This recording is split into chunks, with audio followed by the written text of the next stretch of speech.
আসসালামু আলাইকুম প্রিয় দর্শক, আরও একটি ভিডিওতে আপনাদের স্বাগতম।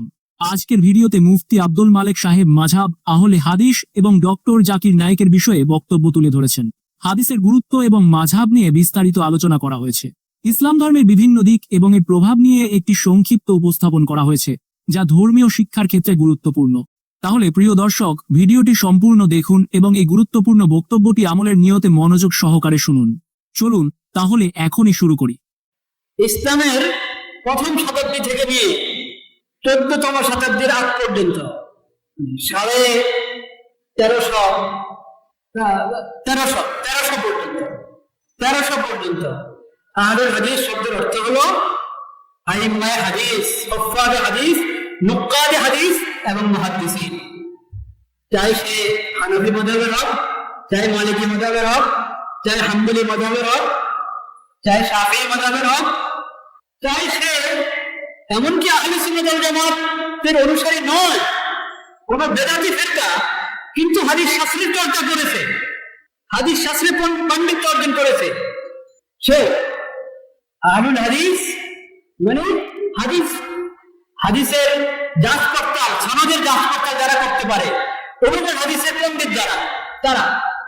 এখন যদি সে বেদাতি হয় তাহলে তার আকীদা গলত, আকীদা বাতিল, কিন্তু তার পাণ্ডিত্যের আপনি অস্বীকার করতে পারেন না। সে যদি পাণ্ডিত্য অর্জন করে থাকে, এই জন্য আপনি তাজকিরাতুল হুফাজ, শামসুদ্দিন যাহাবী রাহমাতুল্লাহের তাজকিরাতুল হুফাজ, এই কিতাব যখন আপনি দেখবেন যে হুফাজে হাদিসের তালিকা, এখানে শিয়া আছে, মুতাজিলি আছে, খারিজি আছে, কিন্তু যেহেতু সে আহলুল হাদিস, এটা তো আমি অস্বীকার করতে পারি না। ও বেদাতি, কঠিন বেদাতি, কিন্তু হাজার হাজার হাদিস সওয়াতার মুখস্থ আছে, ভুল হয় না, সে রাবি চিনে, ইসনাদের হালাত জানে। আপনি কেন বলতে পারবেন যে তুই হাফিজুল হাদিস না? আপনি বলতে পারেন তুমি বেদাতি, তুমি আহলে সুন্নাত ওয়াল জামাতের লোক নয়, তুমি হেদায়েতের উপর নেই, তুমি সিরাতে মুস্তাকিমের উপর নেই, এই কথা বলতে পারেন আপনি বেদাতি হওয়ার কারণে, কিন্তু এই কথা বলতে পারেন না যে তুমি হাফিজুল হাদিস না। এটাও বলা যায়, হাফিজুল হাদিস হয়ে লাভ হলো কি? হাফিজুল হাদিস হয়ে লাভ হলো কি? হাদিস তোমার জবানে থাকলো, শুধু তোমার আকীদায় আসলো না, তোমার নজরিয়ার মধ্যে আসলো না, এই কথা বলতে পারবেন, কিন্তু হাফিজুল হাদিস না এটা তো বলতে পারবেন না। এজন্য আহলুল হাদিস মানে হুফাজে হাদিস, নুক্কাদে হাদিস। এখন সে যদি বেদাতি হয়, তার বেদাত তার মাথায়, কিন্তু তার পাণ্ডিত্যের কথা অস্বীকার করে দেবে। হ্যাঁ, এটা সমস্যা আছে যে সেই বেদাতি তার এই শাস্ত্রের যে সে পাণ্ডিত্য অর্জন করেছে, এটাকে গলত ব্যবহার করতে পারে। কি গলত ব্যবহার করতে পারে? আসাবিয়তের কারণে। ওটা চিহ্নিত আছে, ওটা তার জীবনেতে লেখা থাকবে যে হাফিজুল হাদিস ছিল ঠিক, কিন্তু তার হাদিসে ঠিক নাই, এবং তার সে এই শাস্ত্রকে গলত ব্যবহার করেছে বিভিন্ন জায়গায়, ওটা চিহ্নিত হয়ে থাকবে। আমি যেটা বলতে চাচ্ছি, আহলুল হাদিস মানে হুফাজুল হাদিস, এই শাস্ত্রের মধ্যে তার পাণ্ডিত্য আছে, বাকি জিনিসগুলো সে আহলে সুন্নাত ওয়াল জামাতের মাসলাকের উপর আছে কিনা, তার আকীদা ঠিক আছে কিনা, সে শাস্ত্রের সঠিক ব্যবহার করে কিনা, এই শাস্ত্রের মধ্যে তার আমানতদারি আছে কিনা, ওটা ভিন্নভাবে দেখতে হবে, যাচাই করতে হবে। কিন্তু এটা খুশির বিষয়, সুখের বিষয় যে যেহেতু হাদিস চর্চা করলে হাদিসের বরকত অনেকেই পেয়ে যায়, ইল্লা মাশাআল্লাহ, ইল্লা মান শাআল্লাহ। সেই কারণে যারা হুফাজুল হাদিস, তাদের অধিকাংশে সিরাতে মুস্তাকিমের উপরে ছিলেন, আহলে সুন্নাত ওয়াল জামাতের মাসলাকের উপর ছিলেন, এবং উলুমুল হাদিসকে সঠিক ব্যবহার করেছে। কিন্তু শর্ত না হাফিজুল হাদিস হওয়ার জন্য, হাফিজুল হাদিস হলে শাস্ত্রীয় পাণ্ডিত্য থাকলে হাফিজুল হাদিস। এই জন্যই দুটো পরিভাষা এখানে ভিন্ন ভিন্ন, আহলে সুন্নাত ওয়াল জামাত একটা পরিভাষা, আহলুল হাদিস আর একটা পরিভাষা। আহলুল হাদিস এটা শাস্ত্রজ্ঞদের নাম, একটা বিশেষ শাস্ত্রের সাথে যুক্ত শ্রেণী, তাদের নাম আহলুল হাদিস। আহলে সুন্নাত ওয়াল জামাত এটা হলো, এদের সম্পর্ক হলো আকীদার সাথে, আমলের সাথে। মা আনা আলাইহি ওয়া আসহাবি, আলাইকুম বিল জামাআহ, সুনান আবু দাউদ। মা আনা আলাইহি ওয়া আসহাবি এটা তিরমিজি শরীফে, আলাইকুম বিল হিয়াল জামাআহ কোথায়? আবু দাউদ। আলাইকুম বিসুন্নতি ওয়া সুন্নাতিল খুলাফায়ে রাশিদিন আল মাহদিয়্যিন, তামাসসাকু বিহা ওয়া আদু আলাইহা বিন নওয়াজির, এটা কোথায়? আবু দাউদ, তিরমিজি, ইবনে মাজাহ, মুসনাদ আহমদ, মুসনাদ আবি আওয়ানা, আরো শত কিতাব, খুব পাকা সনদে হাদিস বর্ণিত, সহিহ এবং মুতালাক্কা বিল কবুল। আবু নুআইম আসফাহানি রাহমাতুল্লাহ আলাইহি বলেছেন এটা একবারে আলাদা একটা সহিহ হাদিস। এই হাদিসটা কিন্তু সহিহ বুখারী সহিহ মুসলিমে নাই। আলাইকুম বিসুন্নতি ওয়া সুন্নাতিল খুলাফায়ে রাশিদিন আল মাহদিয়্যিন তামাসসাকু বিহা ওয়া আযযু আলাইহা বিন নওয়াজিব ওয়া ইয়্যাকুম ওয়া মুহদাসাতিল উমুর। এই হাদিস কোথায় নাই? সহিহ বুখারী সহিহ মুসলিমে নাই। কিন্তু সহিহ বুখারী সহিহ মুসলিমের হাদিসগুলোর সনদ যে মানের, এটাও ওই মানের। ইমাম আবু নুআইম রাহমাতুল্লাহ আলাইহি বলেছেন যে সহিহ বুখারী সহিহ মুসলিমে সব সহিহ হাদিস আসে নাই, এই কথা তো ইমাম বুখারী মুসলিমে বলে গেছেন নাকি? তাহলে বলেন ভাইরা কয়টা হাওয়ালা বলতে পারবেন এটা? ইমাম বুখারী এবং মুসলিম যে বলে গেছেন যে ওনাদের কিতাবে যা আছে তা সহিহ, কিন্তু সকল সহিহ হাদিস আসে নাই, পারবেন না? মা আদখালতু ফি কিতাবি হাদা ইল্লা মা সাহাহ, ইমাম বুখারী বলেন নাই? হ্যাঁ, তো অনেক সূত্র আছে এই কথা। ইমাম বুখারী বলেছেন, ইমাম মুসলিমও বলেছেন এই কিতাবে যা আছে সহিহ, এই কিতাবে নয় তাইলে ওটা সহিহ, নাউযুবিল্লাহ, এরকম কথা আমি বলি নাই। তো এটা তো ওনারাই বলে গেছেন। আবু নুআইম রাহমাতুল্লাহ আলাইহি যেটা বললেন মুসনাদে আল মুস্তাখরাজ আলা সহিহ মুসলিমে, উনি বলেছেন যে অনেক সময় সহিহ বুখারীর অনেক হাদিস যে স্তরের সনদের দিক থেকে এর চেয়ে উপরের স্তরের সহিহ, কিন্তু সহিহ বুখারী সহিহ মুসলিমে আসে নাই। কে বলেছেন? Abu Nuaim. এবং এই হাদিসের উপর আলোচনা করতে গিয়ে বলেছেন, এই হাদিসটার উপর আলোচনা করতে গিয়ে বলেছেন মুসনাদে মুস্তাখরাজে আল মুস্তাখরাজ আলা সহিহ মুসলিম, আল মুস্তাখরাজ আলা সহিহ মুসলিম আবু নুআইম ওখানে আলাইকুম বিসুন্নতি ওয়া সুন্নাতুল খুলাফায়ে রাশিদিন আল মাহদিয়্যিন তামাসসাকু বিহা ওয়া আযযু আলাইহা বিন নওয়াজিব ওয়া ইয়্যাকুম ওয়া মুহদাসাতিল উমুর। এই হাদিসগুলো হলো আহলে সুন্নাহ ওয়াল জামাআহ এই নামের সূত্র, উৎস। তো আহলে সুন্নাহ ওয়াল জামাআহ এটা আকীদা এবং আমল, চিন্তা চেতনা রুচি প্রকৃতি ওই দিক থেকে হলো এই নাম। হানাফি শাফি মালিকি হাম্বলি ওটা হলো ফিকহি মাযহাবের কে কোন মাযহাব অনুসরণ করে সেই হিসাবে। আর আহলুল হাদিস হলো কেমন? আহলুল লুগা, আহলুল নাহবি, আহলুস সরফি, আহলুল হাদিসি, আহলুত তাফসীরি। এটা হলো শাস্ত্র, বিশেষ একটা শাস্ত্রের সাথে যুক্ত শাস্ত্রের বিশেষজ্ঞ শ্রেণীর কে জন্য ব্যবহার হয় আহলুল হাদিস। এখন আহলুল হাদিস উনি হানাফি হতে পারেন, শাফি হতে পারেন, মালিকি হতে পারেন, হাম্বলি হতে পারেন, এমনকি আহলুল হাদিস, কিন্তু দুর্ভাগ্যবশত উনি আহলে সুন্নাত ওয়াল জামাতের মাসলাক নেই। যেমন হানাফি মাযহাবের দিক থেকে হানাফি, কিন্তু আকীদার মধ্যে ইমাম আবু হানিফার তরিকা অবলম্বন করে না, আহলে সুন্নাত ওয়াল জামাতের তরিকা অবলম্বন করে না। আসে না? আপনারা জানেন অনেকের ব্যাপারে মুতাজিলিয়ুল ফুরু, হানাফিয়ুল ফুরু, মুতাজিলিয়ুল আকীদা পড়েন না? আসে না মুশহুর লোকদের মধ্যে? হ্যাঁ, আরে কাশফ আলাই তো, কাশফ আলা তো হানাফি, ফিকহে হানাফি তার কিতাব আছে, কিন্তু আকীদা মুতাজিলিদের আকীদা হানাফি, আকীদার মধ্যে আহলে সুন্নাত ওয়াল জামাতের মাসলাক অবলম্বন করেন নাই।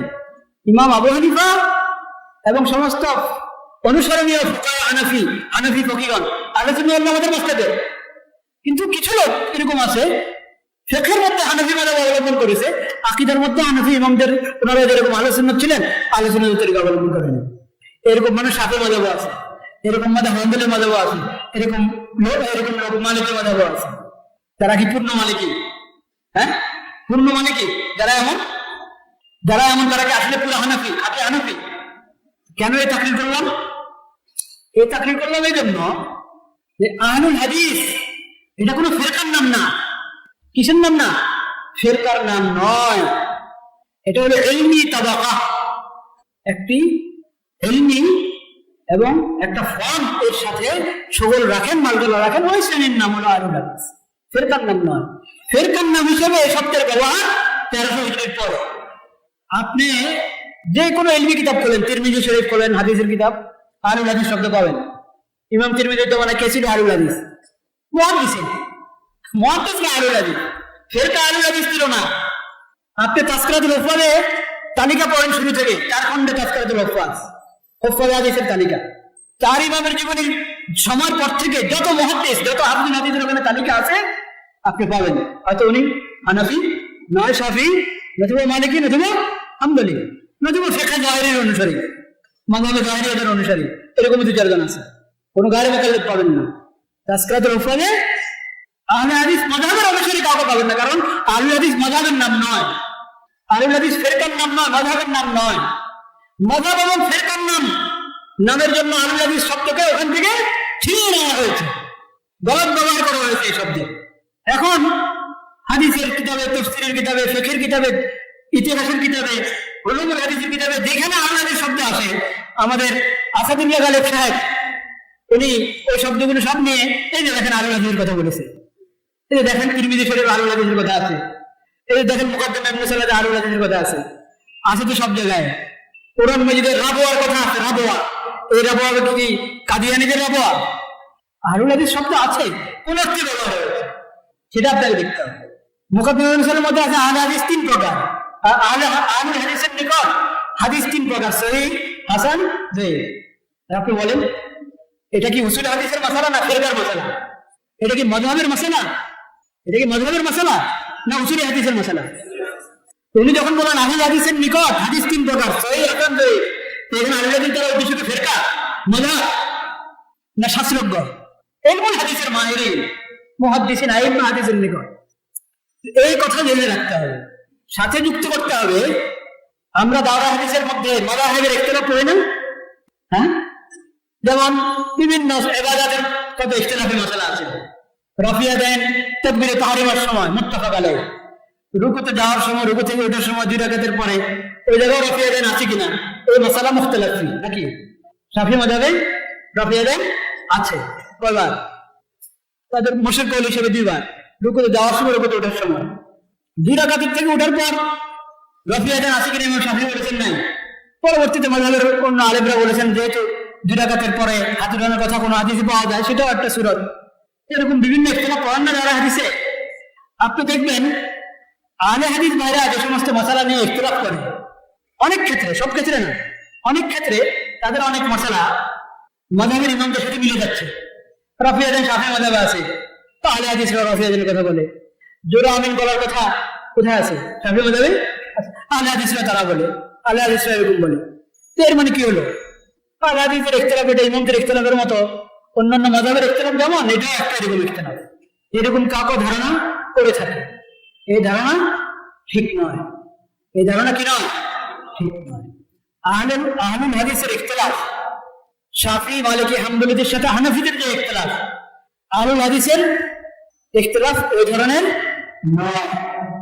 আহলে হাদিসের ইখতিলাফ শুধু হানাফিদের সাথে না, আহলে হাদিসের ইখতিলাফ হানাফিদের সাথে, শাফিদের সাথে, মালিকিদের সাথে, হাম্বলীদের সাথে, সবার সাথে। এই দেশে যেহেতু হানাফি আছে, এই জন্য হানাফিদের সাথে লড়াই করে ওরা। যেখানে শাফি মাযহাব, ওখানে গায়রে মুকাল্লিদ আহলে হাদিস যারা, ওরা শাফি মাযহাবের বিরোধিতা করে। যেখানে হাম্বলী মাযহাব, ওখানে গায়রে মুকাল্লিদ আহলে হাদিসরা হাম্বলী মাযহাবের বিরোধিতা করে। যেখানে মালিকি মাযহাব, ওখানে গায়রে মুকাল্লিদ আহলে হাদিসরা মালিকি মাযহাবের বিরোধিতা করে। আপনি খোঁজ নিয়ে দেখেন, যদি বিষয়টা এমন হতো যে ধরেন শাফি মাযহাবের মতো একটা মাযহাবী, তাহলে আর অন্যদের সাথে লড়াই করতো? শুধু হানাফিদের দোষ, এই জন্য হানাফিদের সাথে লড়াই করে, বুঝলাম। অন্যদের কি দোষ? আহলে হাদিস গায়রে মুকাল্লিদের বর্তমান যে আহলে হাদিস যারা ফিরকার নাম, মাযহাবের নাম আহলে হাদিস রেখেছে, এটার ইখতিলাফ শুধু হানাফিদের সাথে না, এটার ইখতিলাফ তেরো মাযহাবের সাথে।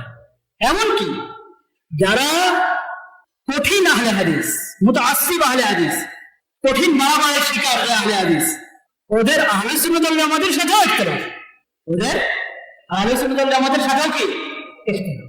এই কথাটা আমাদেরকে ভালোভাবে বুঝতে হবে যে শাফিঈর রাফিয়া দেন আর আহলে হাদিসের রাফিয়া দেন একরকম নয়। শাফি মাযহাবের জোরে আমিন, আহলে হাদিসের জোরে আমিন একরকম নয়। বহু ধরনের পার্থক্য আছে, বহু ধরনের পার্থক্য আছে। কি কি পার্থক্য? শাফি মাযহাব আর হানাফি মাযহাবে আমিন জোরে বলা বা আস্তে বলার যে ইখতিলাফ, এটা হলো ইখতিলাফে তানাওয়ু, বেশির থেকে বেশি উত্তম অনুত্তমের ইখতিলাফ। এই কারণে শাফি আর হানাফিদেরকে বলে না যে তোমাদের নামাজ হাদিস পরিপন্থী, সুন্নাহ পরিপন্থী বলে। কাউ যদি এরকম ভাবে শিকারা তাআসসুব করে, তার কথা ভিন্ন। যে তাআসসুব করে সেটা আর ইমাম শাফির আদর্শের উপর নেই। মাযহাবে শাফির অনুসারীরা আপনি আমি আসতে বলেন, কিন্তু কথা বলবে না এই হানাফিরা তোমাদের নামাজ হয় না, নাউযুবিল্লাহ, তোমাদের নামাজ সুন্নাহ পরিপন্থী, তোমাদের নামাজ হাদিস পরিপন্থী বলবে। আহলে হাদিস গায়রে মুকাল্লিদ বলেন কি বলেন না? বলেন সুন্নাহ পরিপন্থী, হাদিস পরিপন্থী, কথা বলেন। কয়টা পার্থক্য হলো? কয়টা পার্থক্য? আরে একটা পার্থক্য বললাম